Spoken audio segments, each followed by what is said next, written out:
Hello friends, welcome to pro YouTube channel. Day 58 का हम first question देखेंगे। इस क्वेश्चन को यूपीएससी ने 2017 में पूछा है। ओके,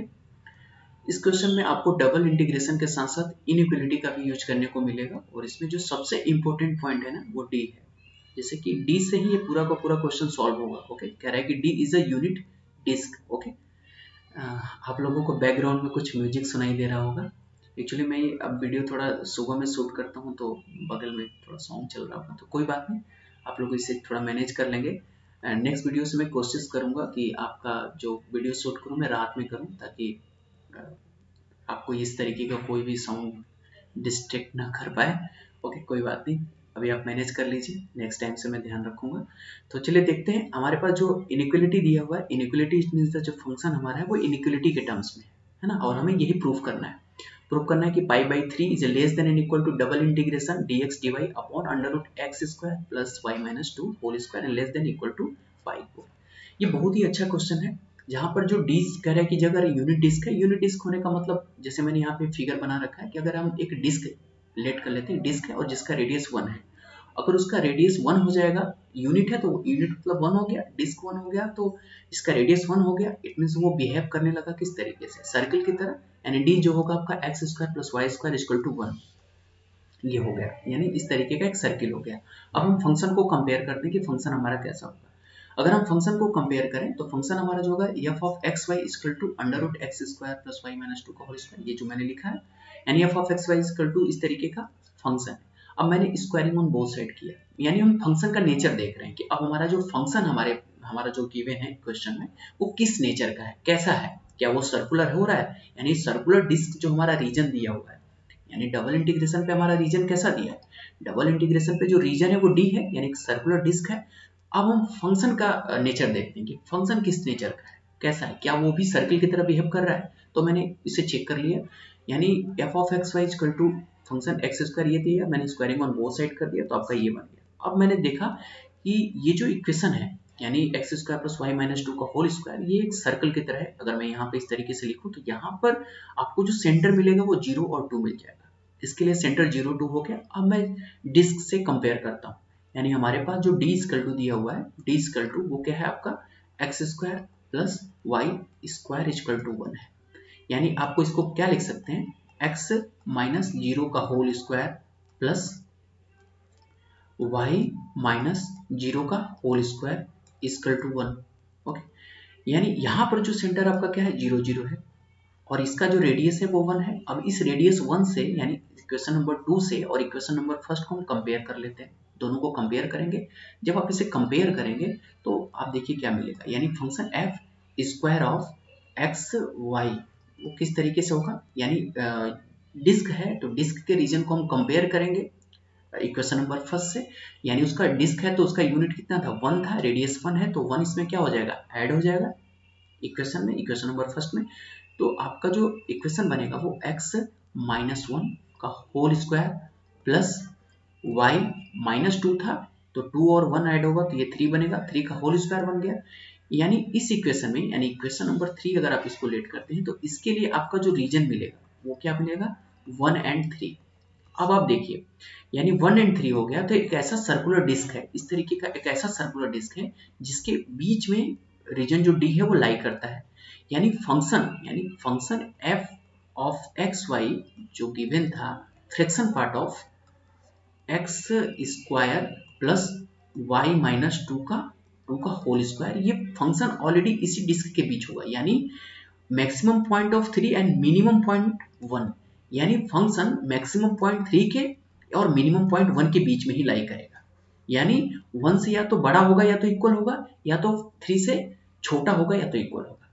ओके, यानी आपको अब ये पॉइंट समझ में आ रहा होगा कि मैंने इस तरीके से क्यों किया है। अब ये फंक्शन का मैंने जो मेन पॉइंट था 1 और 3 मैंने निकाल लिया कि फंक्शन आपका मैक्सिमम 3 पे जा सकता है या तो और मिनिमम 1 पे जाएगा। अब मैं इसे कंपेयर कर लेता हूँ 1 3 से, यानी अब यहाँ पर आप इनइक्वलिटी यूज करिए 1 और 3 के बीच। तो नेक्स्ट पेज पे देखते हैं, यानी फंक्शन एफ ऑफ एक्स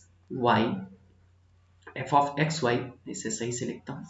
यानी फंक्शन आपका f of x and y okay is greater than and equal to 1।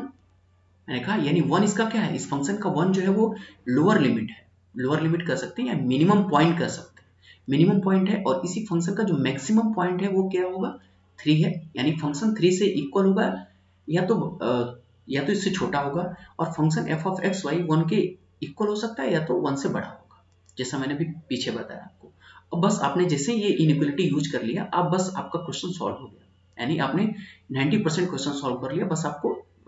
Compare करना है, यानी फंक्शन को रख करके सॉल्यूशन करना है। अब आप इसे करिए, जब आप करेंगे तो ये होगा 1 less than and equal to, function की वैल्यू रखिए, फंक्शन आपका क्या है, under root x square plus y minus 2 का whole square, okay, it's less than and equal to 3। अब मैं इसे कुछ और कर सकते हैं, यानी इसको आप इस तरीके से लिख सकते हैं, इसको मैं फ्रैक्शन पार्ट में लिखता हूँ क्योंकि हमारा जैसा क्वेश्चन है उसी टर्म्स में इसको लिखेंगे, ऐसा क्वेश्चन है, मैं इसे इस तरीके से लिख सकता हूँ, मैंने 1 अपॉन, इसे 1 अपॉन 1 करेंगे तो 1 ही आएगा, under root x square plus y minus 2 का whole square less than and equal to 1 upon 3। अब आपका इनइक्वालिटी चेंज हो जाएगी, मैंने जानबूझ के ऐसा लिखा है, अब जैसे आप इसने इसको फ्रैक्शन पार्ट में किया ना, वैसे ही आपकी इनइक्वालिटी चेंज हो जाएगी, यानी अब इनइक्वालिटी क्या बनेगी, क्योंकि यहाँ पर 1 is greater than and equal to हो जाएगा, और यहाँ पर आपको 1/3 है वो क्या हो जाएगा, लेस देन हो जाएगा। ये देखिए इनइक्वालिटी चेंज हो गई आपकी। जैसे इनइक्वालिटी चेंज हुआ, अब यहाँ पर आप डबल इंटीग्रेशन सारे साइड में ऐड कर लीजिए, यानी मल्टीप्लाई कर लीजिए। जैसे आप डबल इंटीग्रेशन मल्टीप्लाई करेंगे, इससे d of d x d y होगा is greater than and equal to double integration d d x d y upon under root x square plus y minus 2 का whole square is greater than equal two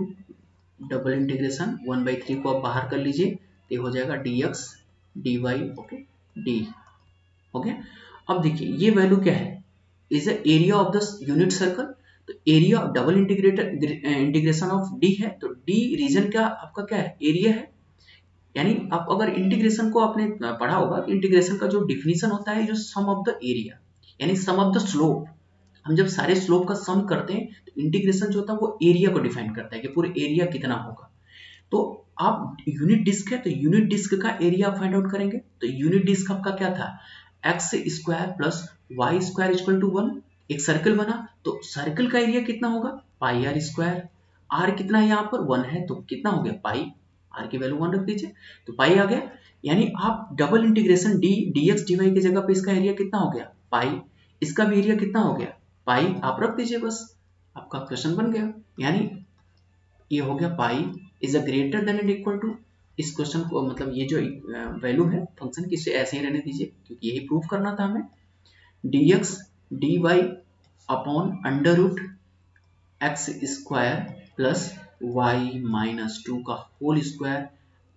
is greater than and equal to, आपका क्या हो जाएगा pi by 3,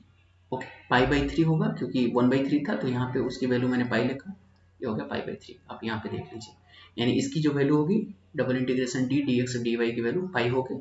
तो next आपका ये बन गया, और यही आपको क्या करना था, प्रूफ करना था, यानी आपकी जो वैल्यू थी पाई बाई 3 हमेशा आपका लेस देन था, और इस तरीके से आपको यही प्रूफ करना था, आपका प्रूफ ही आ गया, बहुत ही इजी था, बस आपको यूनिट डिस्क को कंपेयर करना था, सोचना था कि यूनिट डिस्क होगा क्या, और उसी से मेन जो फंक्शन आपका under root x square plus y minus 2 का होल स्क्वायर था, उसी से कंपेयर कर लेना था। अगर आपने उतना कंपेयर करके इनइक्वालिटी को सही तरीके से पुट कर दिया, यानी फंक्शन का लोअर लिमिट और अपर लिमिट, यानी मैक्सिमम और मिनिमम वैल्यू को आपने फाइंड कर लिया और इनइक्वालिटी पुट कर दिया, क्वेश्चन आपका ऐसे सॉल्व था। ओके,